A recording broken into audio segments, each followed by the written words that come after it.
इस वक्त की बड़ी खबर हम लगातार बने हुए हैं। दिल्ली के उपराज्यपाल नजीब जंग ने अपने पद से इस्तीफा दे दिया है।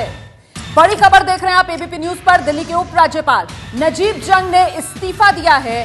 केंद्र सरकार को नजीब जंग ने अपना इस्तीफा भेज दिया है, लेकिन बड़ा सवाल इस वक्त नजीब जंग के इस्तीफे पर यह कि आखिरकार नजीब जंग ने यूं अचानक इस तरीके से इस्तीफा क्यों दिया। कार्यकाल में अभी करीब 1.5 साल बचा हुआ था, बावजूद इसके नजीब जंग ने इस्तीफा देकर मामले को गरमा दिया है। हम सीधे रुख करेंगे। एबीपी न्यूज संवाददाता अंकित गुप्ता इस वक्त हमारे साथ मौजूद हैं। अंकित, क्या खबर मिल रही है? इस्तीफे के पीछे वजह क्या? रोमाना, हम भी यही पता करने की कोशिश कर रहे हैं कि आखिर ऐसी क्या वजह रही कि अचानक इस तरीके से दिल्ली के उपराज्यपाल ने अपने पद से इस्तीफा दे दिया है। क्योंकि अभी जो मेल आई है उसमें सिर्फ ये कहा गया है, या उपराज्यपाल निवास की तरफ से जो जानकारी आई है उसमें यही कहा गया है कि दिल्ली वासियों का जो शुक्र अदा करते हैं, उनका शुक्रिया कर रहे हैं। इसके साथ ही में केंद्र सरकार ने जिस तरीके से जब यहाँ पर राष्ट्रपति शासन लगा हुआ था उसका शुक्रिया अदा कर रहे हैं केंद्र सरकार का।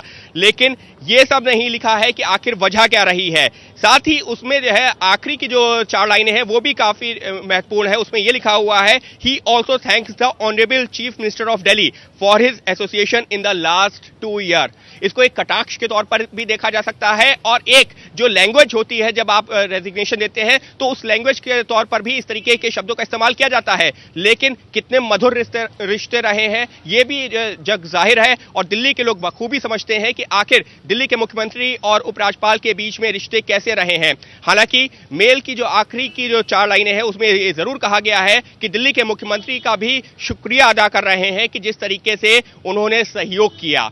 क्या वाकई में सहयोग हुआ? यहां पर अपने आप में एक सवाल छूट जाता है। हालांकि सबसे आखिरी लाइन है उसमें यह लिखा है कि वो अपने काम पर वापस लौटेंगे, और उनका जो पसंदीदा काम है वो है एकेडमिक। क्योंकि इससे पहले भी जब वो दिल्ली के उपराज्यपाल बने थे तो वो एकेडमिक बैकग्राउंड से ही आए थे और उनको दिल्ली का उपराज्यपाल बनाया गया था। तो लास्ट लाइन में ये जरूर लिखा गया है कि वो अपने जो उनका पसंदीदा काम रहा है, जिससे वो शुरुआत से जुड़े रहे हैं, यानी कि एकेडमिक्स जो उनका प्यार रहा है, उसी पर वो वापस लौटेंगे। लेकिन इस सबके बीच में सवाल जरूर छूट जाता है कि आखिर ऐसा क्या हुआ कि अचानक 1.5 साल पहले ही अपने पद से इस्तीफा दे दिया दिल्ली के उपराज्यपाल नजीब जंग ने। क्योंकि अभी कई सारे ऐसे मुद्दे थे जिनको लेकर के मामला सुप्रीम कोर्ट तक में लंबित है। हाई कोर्ट का जब फैसला आया था उसको सुप्रीम कोर्ट में चुनौती दी गई है। उसके साथ में जो दिल्ली सरकार ने पिछले 1.5 साल में फैसले लिए थे, अब तो करीबन 2 साल हो रहे हैं, लेकिन जब ये मामले की जांच बैठाई गई थी तो 1.5 साल के दौरान जो फैसले लिए गए थे तो उस दौरान क्या वो फैसले सही थे या नहीं थे। 400 फाइलों की जांच के लिए एक जांच कमेटी भी बनाई गई थी, उसको भी केजरीवाल सरकार ने चुनौती दी थी सुप्रीम कोर्ट में। तो कई सारे ऐसे मुद्दे हैं जो सुप्रीम कोर्ट तक पहुंच चुके हैं। लेकिन अचानक इस्तीफा आना निश्चित तौर पर उसने सबको एक सोचने पर मजबूर जरूर किया है, या ये कहा जाए कि एक सवाल खड़ा कर दिया है कि आखिर ऐसी वजह क्या रही जिसके चलते दिल्ली के उपराज्यपाल नजीब जंग ने अपने पद से इस्तीफा दे दिया।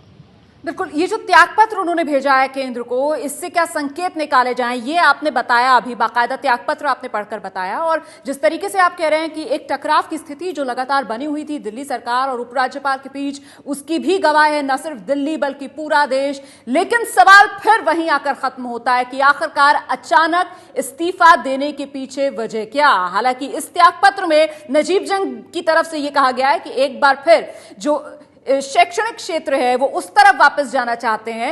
लेकिन वो मामले जिनका जिक्र आप कर रहे हैं अंकित गुप्ता, सुप्रीम कोर्ट तक पहुंचे, पर हाई कोर्ट ने तो मजबूती से पक्ष को माना ना नजीब जंग के। ऐसे में फिर वजह क्या बनती है यूं अचानक इस्तीफा देने की? सवाल घूम फिर कर फिर वहीं पर आकर खत्म होता है। अंकित जी रोमाना, बिल्कुल काफी दिलचस्प भी है, क्योंकि अगर हम एक विवाद की बात करें जो कि दिल्ली के उपराज्यपाल नजीब जंग जो कि अब अपने पद से इस्तीफा दे चुके हैं उनके बीच में, और दिल्ली के मुख्यमंत्री अरविंद केजरीवाल यानी कि दिल्ली सरकार के बीच में जो विवाद चल रहा है उसमें अगर जंग की बात की जाए, क्योंकि उसको अक्सर इस तरीके से पेश किया जाता है कि दोनों के बीच में जंग चल रही है, तो वो जो जंग चल रही थी उसमें काफी बार तो ये जरूर कहा जाएगा कि फ्रंट फुट पर रहे हैं दिल्ली के उपराज्यपाल जो कि अपने पद से इस्तीफा दे चुके हैं नजीब जंग। तो सवाल यही उठता है कि अगर वो उनका जो एक तरीके से बढ़त हासिल थी तो आखिर उन्होंने इस तरीके का फैसला क्यों लिया, क्योंकि इस बारे में किसी के पास में फिलहाल कोई जानकारी नहीं है।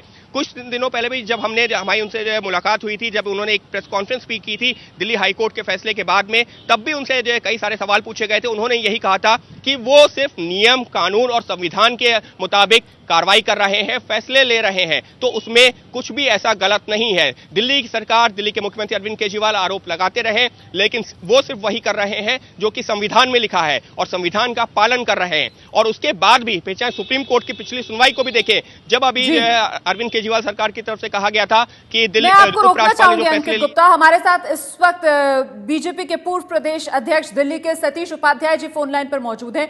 सतीश जी, आप भी क्या हैरान हैं ये खबर सुनकर कि अचानक से नजीब जंग साहब ने इस्तीफा दे दिया उपराज्यपाल पद से?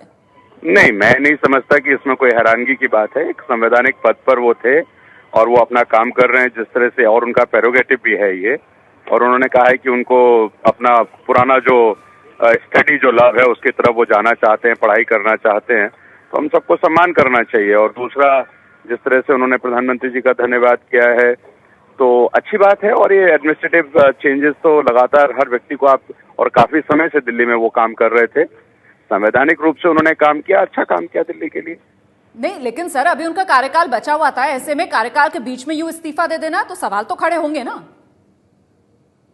कार्यकाल तो इनका अपॉइंटमेंट बहुत पहले हुआ था। कार्यकाल आप सभी जानते हैं कि उपराज्यपाल और राज्यपाल की जो नियुक्तियां हैं ये एडमिनिस्ट्रेटिव है। इसमें उनकी अपनी इच्छा का हम सबको और खास करके पार्टी को हमको सम्मान करना चाहिए।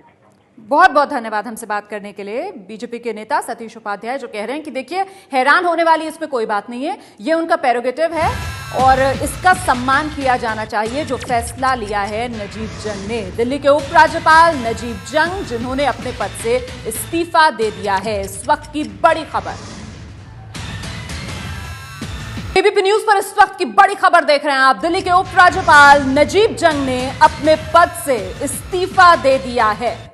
वजह का खुलासा नहीं हो पाया है, लेकिन सूत्रों के हवाले से जो जानकारी मिल रही है, निजी कारणों से नजीब जंग ने इस्तीफा दिया। और इस बीच बड़ी खबर यह आ रही है कि दिल्ली के उपराज्यपाल नजीब जंग के इस्तीफा देने के बाद दिल्ली के मुख्यमंत्री अरविंद केजरीवाल ने नजीब जंग से बात की है फोन पर, और कल नजीब जंग से मिलने जाएंगे अरविंद केजरीवाल। हम सीधे रुख करेंगे एबीपी न्यूज संवाददाता प्रतिभा मिश्रा इस वक्त हमारे साथ मौजूद है। क्या जानकारी मिल रही है प्रतिभा?